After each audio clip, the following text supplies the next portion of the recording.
Hamann and Benson. A vision for your future.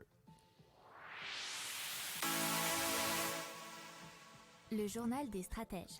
Allez, on part tout de suite en Espagne et plus particulièrement, vous parlez d'inflation, puisque l'inflation a accéléré en décembre en Espagne à 6,7%. Et pourquoi ? Puisque c'est la facture énergétique qui s'est encore envolée à 41% en 2021, selon une association de consommateurs qui s'appelle OCU.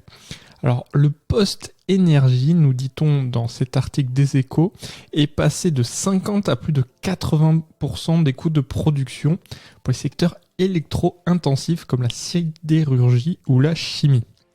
Alors, il y a une question de perte de compétitivité, bien sûr, et donc certains groupes comme ArcelorMittal a freiné la production, voire fermé temporairement des usines dans ces milieux-là.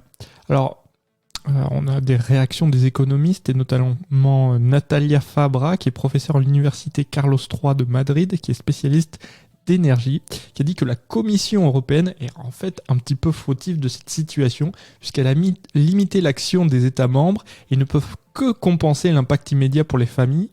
Donc vous voyez, c'est l'histoire des chèques énergie, si vous voulez, sans pouvoir intervenir sur les tarifs appliqués par les compagnies.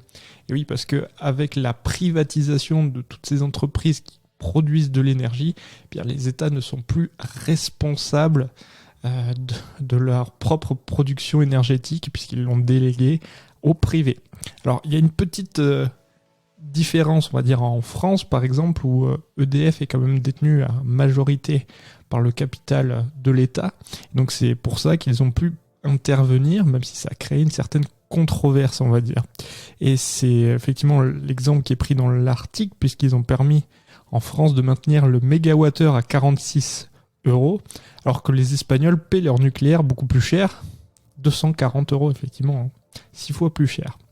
Alors, le problème, voilà, c'est qu'en Espagne, ils ne peuvent pas intervenir comme l'a fait la France, puisqu'il n'y a plus d'acteurs publics, ils sont tous privés dans le secteur de l'énergie. Si vous aimez cette revue de presse, vous pouvez vous abonner gratuitement à notre newsletter qui s'appelle La Lettre des Stratèges, LLDS, qui relate, et cela gratuitement, du lundi au vendredi, l'actualité économique, technologique, énergétique, mais aussi de l'hydrogène, et puis de tout ce qu'on trouvera super intéressant pour votre vie.